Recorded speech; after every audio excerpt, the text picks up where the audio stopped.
تو جو اللہ کے قدم ہیں وہ عرش پر ہیں۔ تو اب مومن جب سجدہ کرتا ہے تو اس کی پیشانی اللہ کے قدموں پر لگتی ہے۔ یہ کتنا خوش نصیب ہے کہ اپنی پیشانی خدا کے قدموں میں ڈال کے کہتا ہے سبحان ربی الاعلیٰ، اللہ تو پاک بھی ہے، سب سے بلند و بالا بھی ہے۔ اور یہ مومن کا کمال کہ اس کا سر زمین پہ خدا کے قدموں میں آتا ہے۔ جگر نے کہا تھا جان دے دی ہے جگر نے آج پائے یار پر، عمر بھر کی بے قراری کو قرارا ہی گیا، یہی دل کی حسرت یہی آرزو ہے، نکل جائے دم تیرے قدموں کے نیچے۔ تو رب کے قدموں پر سر رکھ کر اللہ کی عظمت کا ذکر کرنا، اس لیے وہ بندہ خدا کو سب سے زیادہ پیارا اور پسند ہوتا ہے جس وقت وہ سجدہ کرتا ہے۔ رب العالمین والصلاة والسلام علی سید الانبیاء والمرسلین وعلى آلہ واصحابہ الطیبین الطاہرین، اما بعد، اعوذ باللہ من الشیطان الرجیم، بسم اللہ الرحمن الرحیم۔ ان المساجد للہ فلا تدعوا مع اللہ احدا، قال النبی صلی اللہ علیہ وسلم احب البلاد الی اللہ مساجدها وابغض البلاد الی اللہ اسواقها۔ صدق اللہ العظیم وصدق رسولہ النبی الکریم۔ اللہم صلی علی محمد وعلی آل محمد کما صلیت علی ابراہیم وعلی آل ابراہیم انک حمید مجید۔ اللہم بارک علی محمد وعلی آل محمد کما بارکت علی ابراہیم وعلی آل ابراہیم انک حمید مجید۔ قابل قدر بزرگوں، دوستوں اور بھائیوں، مسجد کی اہمیت اور فضیلت اور اعمال مسجد کے حوالے سے اور مسجد کے آداب کے حوالے سے مختصر سی گفتگو کرنا چاہتا ہوں۔ دنیا میں جتنے مذاہب ہیں، ہر مذہب میں عبادت کا تصور ہے کہ آدمی اپنے بڑے مالک کے سامنے انکساری عاجزی کا اظہار کرے۔ ہندو ہوں، یہودی ہوں، عیسائی ہوں، سکھ ہوں، سب کے ہاں ایک عبادت کا تصور ہے۔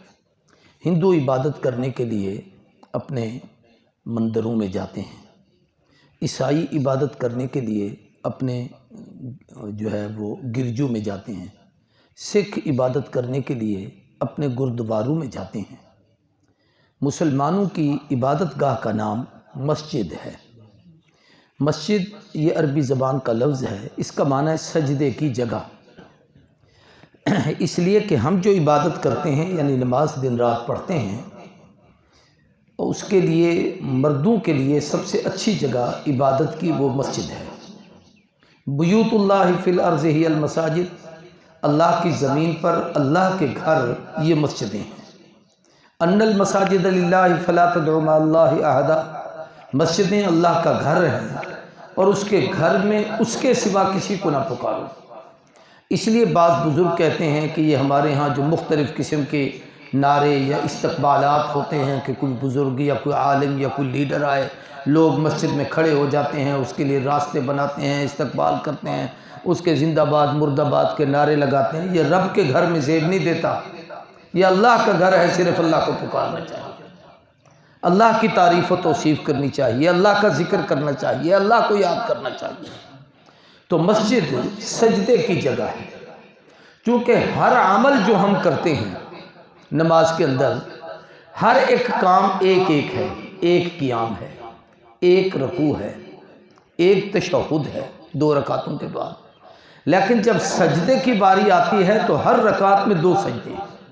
2 رکعتیں پڑھی ہیں تو 4 سجدے ادا کیے ہیں، 4 پڑھی ہیں تو 8 سجدے ادا کیے ہیں۔ ایسے جتنی رکعتیں ہیں اس کے دوہرے آپ سجدے ادا کرتے ہیں تو سب سے بڑی عبادت سجدہ کر رہے ہیں۔ حدیث پاک میں آتا ہے کہ جب مومن سجدہ کرتا ہے اور اپنی پیشانی یہ زمین پر رکھتا ہے تو ظاہراً تو یہ زمین پہ ہے، حقیقت میں اس کا سجدہ اللہ کے قدموں پر ہے۔ اب اللہ کے قدم کہاں ہیں؟ صرف سمجھانے کے لیے ہے کہ کما ہو یلیق بشانہ، جیسے اس کی شان ہے اس کی شان کے مطابق اللہ الرحمن علی العرش استویٰ، اپنے عرش پر ہے۔ اللہ کے انوارات، تجلیات و برکات کا مرکز عرش الہی ہے۔ اب کوئی آدمی یہ سمجھانے کے لیے کہہ رہا ہوں اس لیے کہ اللہ کا جسم نہیں میرے آپ کی طرح، ہم سب کا جسم ہے تو ہمارے جسم میں سب سے نچلی جگہ جو زمین کے ساتھ لگی ہوتی ہے وہ پاؤں ہے. تو اللہ جسم سے پاک ہے، لیکن اس کے جسم کے وجود کا کوئی تذکرہ کتابوں میں ملتا ہے، یعنی جسم کا نہیں، وجود کا، کہ وہ واجب الوجود ہے. مثال کے طور پر اللہ کا دیکھنا، کیسے دیکھتا ہے؟ میری آپ کی آنکھ کی طرح آنکھ تو نہیں، لیکن وہ دیکھتا ضرور ہے.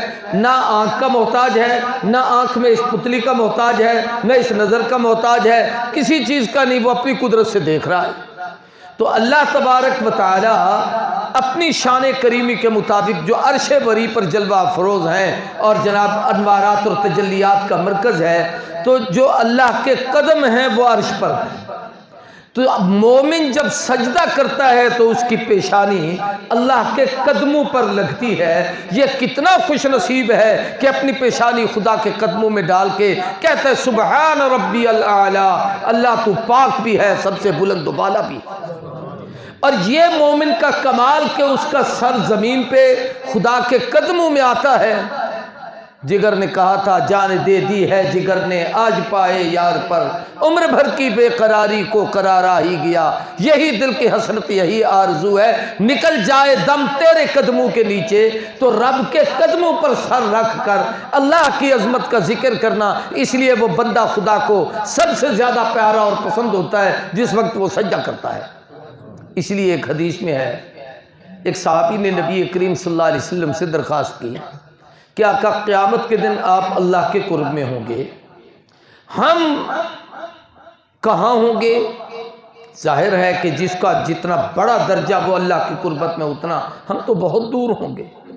یہاں آپ کے بغیر ہماری نہیں گزرتی کہ جی چاہتا ہے ہر وقت آپ کا دیدار کریں، آپ کی مجلس میں رہیں، آپ کے پاس بیٹھیں، آپ سے فیض حاصل کریں. وہاں آپ کہاں ہوں گے، ہم کہاں ہوں گے؟ چہ نسبت خاک را با عالم پاک را، خاک کے ذرے کو عالم بالا سے، یا یوں سمجھو زمین کے ذرے کو آفتاب سے کیا نسبت ہو سکتی ہے، ایسے میری آپ کی حضور سے کیا نسبت؟ آقا کتنے بلند و بالا ہم یہاں کے. تو صحابہ نے کہا آقا یہاں دنیا میں تو آپ کے بغیر گزارا نہیں، وہاں کیسے ہوگا؟ تو نبی کریم صلی اللہ علیہ وآلہ وسلم نے ارشاد فرمایا وہاں اگر میرا قرب چاہتے ہو تو اعینونی علی کثرت السجود، کثرت سے سجدے کیے کرو، رب کے دربار میں جھکا کرو، یہ سمجھ کر کہ مجھ سے بڑا گناہگار کوئی نہیں، اس سے بڑا مہربان کوئی نہیں. جب سجدہ کرتے ہو، زمین پہ سر رکھتے ہو تو اللہ کی قربت میں آ جاتے ہو، اللہ کو پیارے لگتے ہو. اللہ فرشتوں کو دیکھ کے کہتا ہے فرشتوں تم پہ کہتے تھے انسان کو نہ بنا، اے اللہ یہ خطا کار ہے، یہ خون خرابہ اور فساد کرے گا، دیکھو یہ فساد کر رہا ہے، یہ سر زمین پہ رکھ کے مجھے یاد کر رہا ہے. رب فرشتوں میں یوں سمجھیے کہ اللہ تبارک و تعالی اس بندے کا ذکر کرتے ہیں. تو وہ جو ہماری سجدے کی جگہ ہے وہ یہ مسجد ہے. ہمارے ایک عالم گزرے ہیں عبد الکریم شاہ صاحب رحمۃ اللہ علیہ، فوت ہو گئے، سرائکی میں تقریریں کرتے تھے، ضلع ڈیرہ غازی خان کے تھے. تو وہ ایک شعر پڑھا کرتے تھے اس زمانے میں، وہ بڑا عجیب تھا کہ وہ چونکہ سید تھے تو سادات کو زیادہ مخاطب کر کے کہتے تھے کہ سر سید دا سجدے چ سجدہ ہے، بن سجدے سید سجدہ نہیں. لیکن یہ کلمہ اور سجدہ اور عبادت تو ہر مومن کے لیے ہے، صرف سید کے لیے تھوڑی ہے. تو میں کہا کرتا ہوں کہ سر مومن کا سجدے میں سجدہ ہے، سر مومن دا سجدے چ سجدہ ہے، بن سجدے مومن سجدہ نہیں. یہ سجدہ ہے تو سجدہ ہے، یہ سجدہ نہیں تو پھر یہ سجدہ بھی نہیں ہے. اب میں نے اور آپ نے سوچنا ہے کہ ہم کتنے سجدے روزانہ کرتے ہیں. فرض نمازیں ادا کرتے ہیں، سنتیں پڑھتے ہیں، نوافل کا اہتمام کرتے ہیں. مردوں کے لیے خاص طور پر حکم ہے کہ لا صلاۃ لجار المسجد الا فی المسجد، مسجد کا پڑوسی ہے، بیمار نہیں ہے، صحت مند ہے، آسانی سے آ جا سکتا ہے، تو اس کی گھر میں نماز اللہ کے ہاں قبول نہیں جب تک وہ اللہ کے گھر میں مسجد میں آ کر نماز نہ ادا کرے. حدیث میں آتا ہے اذا مررتم بریاض الجنت فرتعوا، جب تم جنت کے باغوں سے گزرا کرو تو چرا کرو. صحابہ نے پوچھا چرنے کا کیا معنی ہے، وہاں کیا ہے جو ہم وہاں چریں؟ تو حضور اکرم صلی اللہ علیہ وسلم نے فرمایا اللہ کا ذکر کیا کرو، ان حلقوں میں جا کے بیٹھا کرو۔ پھر پوچھا کہ یہ جنت کے باغ کون سے ہیں جہاں ہم جا کے چریں؟ فرمایا حلق الذکر وہی المساجد، جہاں کہیں ذکر کا حلقہ ہو، اللہ والے کچھ بیٹھے ہیں، کوئی تلاوت کر رہے ہیں، کوئی عبادت کر رہے ہیں، کوئی تعلیم کر رہے ہیں، وہ بھی ذکر کا حلقہ ہے، اور جہاں جہاں مسجدیں ہیں وہ بھی ذکر کا حلقہ ہے۔ ہمارے مولانا نذر الرحمان صاحب آج کل جو مرکز رائے میں تبلیغی جماعت کے امیر ہیں، ایک دوست نے سنایا کہ ہم ایک دفعہ سفر میں تھے تو جب بھی کوئی مسجد آتی تو حضرت گاڑی کو آہستہ کر دیتے اور فرماتے تیسرا کلمہ پڑھو، تو پھر ہم پڑھتے سبحان اللہ، سب پڑھیں الحمدللہ سبحان اللہ والحمدللہ ولا الہ الا اللہ واللہ اکبر ولا حول ولا قوت الا باللہ العلی العظیم، 2-3 دفعہ پڑھواتے، پھر کہتے اب گاڑی کو تیز چلو، پھر مسجد آتی، پھر رک جاتے۔ تو وہ عالم کہتے میں حیران تھا کہ اس بابے نے آج ایک نئی بدعت شروع کی ہے، پہلے تو کبھی کسی نے نہیں کہا تھا کہ مسجد کے ساتھ تیسرا کلمہ پڑھا کرو، یہ کیا مسجد کے ساتھ ہمیں یہ سبحان اللہ کے کلمات یاد کروا رہے ہیں؟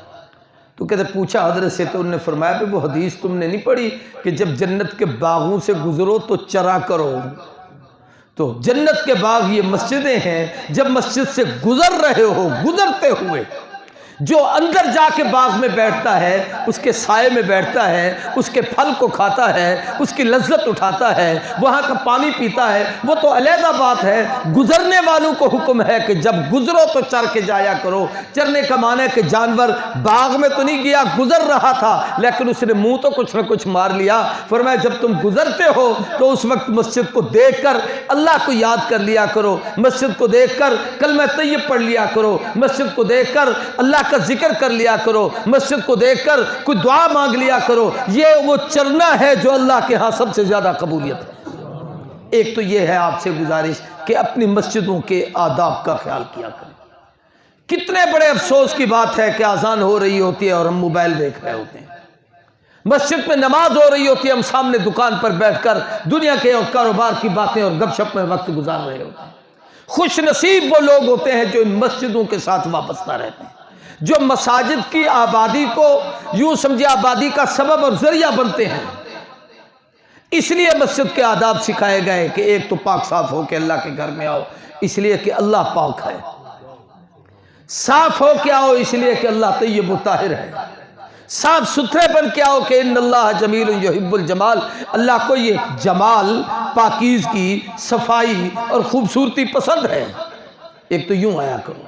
دوسرا پھر مسجد میں آنے کے آداب بتائے کہ دائیں پاؤں مسجد میں رکھو، دعا پڑھو اللہم افتح لی ابواب رحمتک، بلکہ حدیث میں ہے کہ پہلے درود شریف پڑھ کے بسم اللہ ہی، سب سے پہلے بسم اللہ کا جملہ کہو، اور پھر اس کے بعد پڑھو اللہم افتح لی ابواب رحمتک، اے اللہ تیرے گھر میں رحمت حاصل کرنے کے لیے آ رہا ہوں، میرے لیے رحمت کے در کھول دے۔ اب یہاں رحمت کے دروازے کیا کھلتے ہیں؟ آدمی تلاوت کرتا ہے تو رحمت کا مستحق ہے، عبادت کرتا ہے تو رحمت کا مستحق ہے، ذکر کرتا ہے تو رحمت کا مستحق ہے، نماز پڑھتا ہے تو رحمت کا مستحق ہے، ضرورت مند کی ضرورت کو پورا کرتا ہے تو رحمت کا مستحق ہے، کسی کی خدمت کرتا ہے تو رحمت کا مستحق ہے۔ یہ جتنے اعمال مسجد ہیں یہ رب سے جو تم نے رحمت مانگی ہے، اندر آنے کے بعد وہ ساری رحمتیں آپ کو مل رہی ہوتی ہیں۔ اور جتنی دیر مسجد میں رہو اعتکاف کی نیت سے رہو، اس لیے کہ معتکف جب رب کے گھر میں اعتکاف کی نیت سے آتا ہے وہ اللہ کا مہمان ہوتا ہے۔ اس مہمان بننے کا فائدہ یہ ہے کہ یہاں اگر کوئی دنیاوی بات بھی کر لی، ضرورتاً کوئی چیز کھا لی پی لی، مثلا میں تقریر کر رہا ہوں، شریعت میں یہ نہیں ہے کہ مسجد میں کھاؤ پیو، لیکن مجھے پیاس لگے میں پانی پی لیتا ہوں۔ آپ کو کوئی آدمی کوئی چیز بطور ہدیہ پیش کرتا ہے، وہاں کھا لیتے ہیں۔ اگر مسجد میں اعتکاف کی نیت سے آئے ہیں تو جائز ہے، اگر نہیں آئے تو پھر آپ کے لیے یہ مکروہ عمل ہے، پھر یہ جائز نہیں کہ مسجد میں اللہ کے گھر میں اعتکاف کے بغیر کوئی چیز کھاؤ پیو۔ مسجد کے آداب، اس لیے باہر نکلتے ہوئے جو دعا ہم پڑھتے ہیں، آتے ہوئے اللہم افتح لی ابواب رحمتک، جاتے ہوئے اللہم انی اسألک من فضلک، اے اللہ اب تجھ سے تیرا فضل تلاش کرتا ہوں۔ علماء نے فضل کا معنی رزق لکھا ہے کہ بندہ جب رب کی عبادت کر کے رب کے گھر سے باہر نکلتا ہے، اللہ کہتا ہے اب تو میرا بن کے آیا ہے، دیکھ پوری دنیا تیری بناتا ہوں، دیکھ لوگ تیرے پاس کیسے آتے ہیں اور تیرے رزق کے دروازے کیسے کھلتے ہیں۔ ہم سوچتے ہیں مسجد میں گئے نماز کے لیے گاہک بھاگ جائے گا، اللہ کہتا ہے ادھر سے ہو کے جاؤ گاہک زیادہ آئیں گے۔ اس لیے مسجد میں اعمال مسجد کو زندہ کیا کریں۔ حضور نے فرمایا احب البلاد الی اللہ مساجدہا، اللہ کے ہاں سب سے بڑی محبوب چیز جگہ وہ مسجد ہے۔ جگہوں میں سے، مکانات میں سے بڑی اچھی جگہیں آپ بناتے ہیں، اچھے ادارے بناتے ہیں، اچھی مساجد بناتے ہیں، اچھے مدارس بناتے ہیں، اچھی درسگاہیں بناتے ہیں، لوگ ذکر کے حلقے علیحدہ لگاتے ہیں۔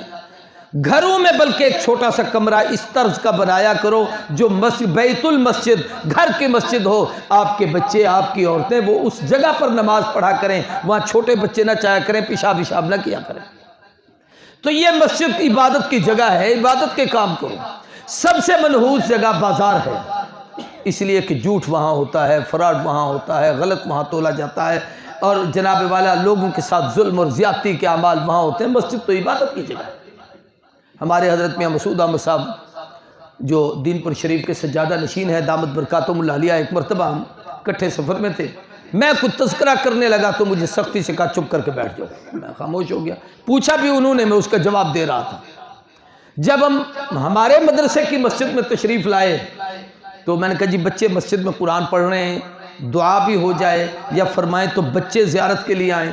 فرمایا وہ اللہ کے گھر سے اٹھ کے باہر نکلیں گے، میں جا کے یہ سعادت کیوں نہ حاصل کروں کہ میں ان بچوں کے ساتھ قرآن کی درسگاہ میں بیٹھوں۔ کبھی آ کے ان لوگوں کی زیارتیں کیا کریں، مسجد میں جا کے بیٹھے۔ پھر مجھے کہنے لگے وہ جو بات بتا رہے تھے بتاؤ۔ بات تو جو تھی میں اس وقت وہ نہیں بتاتا کہ ٹائم پورا ہو گیا، میں اگلی بات بتانا چاہتا ہوں۔ میں نے کہا حضرت وہاں روکا تھا، یہاں بتا رہے، فرما رہے ہیں کہ بتاؤ۔ کہنے لگے تم مجھے اس وقت حضور اکرم صلی اللہ علیہ وسلم کی سیرت کا کوئی پہلو بیان کرنا چاہتے تھے، ایک دعا کا ذکر تھا، دعا انس حدیث کی کتابوں میں، وہ سنا رہے تھے۔ جہاں سے ہم گزر رہے تھے وہ بازار تھی، گندی نالیاں تھیں۔ محبوب کا ذکر محبوب جگہ پہ ہوتا ہے، ذکر حبیب منحوس جگہ پہ نہیں ہوتا۔ بازاریں، گلی اور کوچے نبی کے ذکر کی جگہ نہیں ہے۔ آقا کے ذکر کے لیے اس گھر سے بہتر کوئی گھر نہیں ہے، اس جگہ سے بہتر کوئی جگہ نہیں ہے، اس مقام سے بہتر کوئی مقام نہیں ہے، اس لیے یہاں پر ان کا ذکر اس طرح سے کیا جائے۔ چنانچہ نبی کریم صلی اللہ علیہ وآلہ وسلم حدیث میں آتا ہے آدھی چلتی تو فوراً مسجد میں تشریف لے آتے۔ ایک حدیث میں ہے جس کو مسجد میں آتے جاتے دیکھو اس کے ایمان کی گواہی دیا کرو۔ ہم تو تبصرے الٹے کرتے ہیں، او داڑھی رکھے ودے مسجد سے نکل رہا ہے بڑا جھوٹا، ہے بڑا فراڈی، ہے بڑا دھوکے باز۔ یہ میری آپ کی سوچ ہے۔ اللہ کہتا ہے جو میرے گھر میں آتا ہے اس کے متعلق ایسا تبصرہ نہ کیا کرو، عین ممکن ہے کہ میں اس کا انجام اس سے بہتر کر دوں۔ میں اگلے دن ایک کتاب میں پڑھ رہا تھا کہ ایک غیر مسلم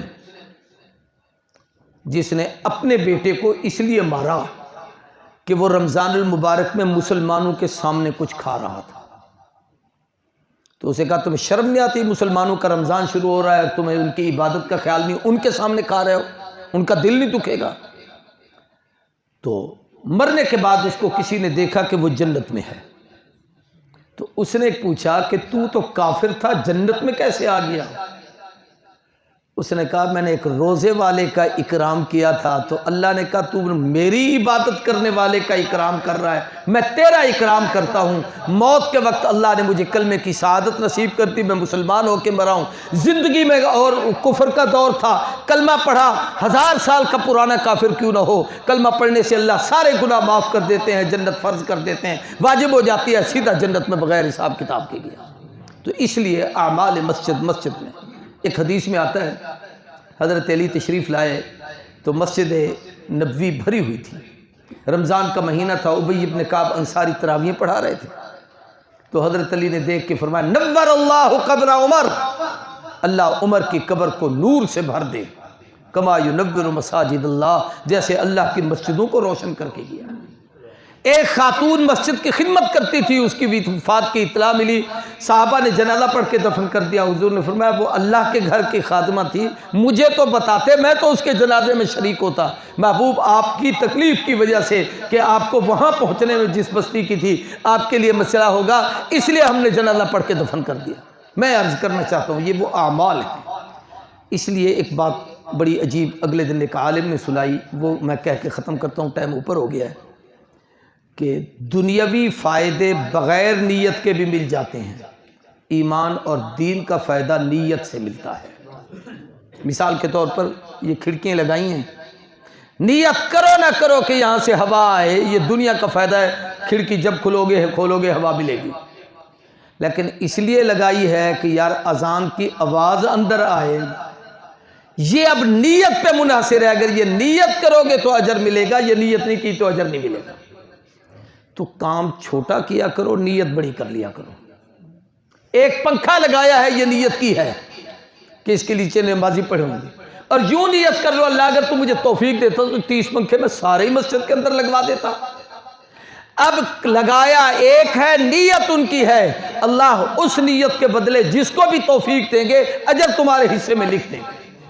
تو میرے پیارے بھائیو، ٹائم پورا ہو گیا، میں عرض کر رہا ہوں کہ مسجد میں اعمال مسجد جاری کریں، عبادت، تلاوت، ذکر اور اخلاقیات کی تعلیم، اور ان میں ایک دوسرے کی انسانی ہمدردی اور خدمت۔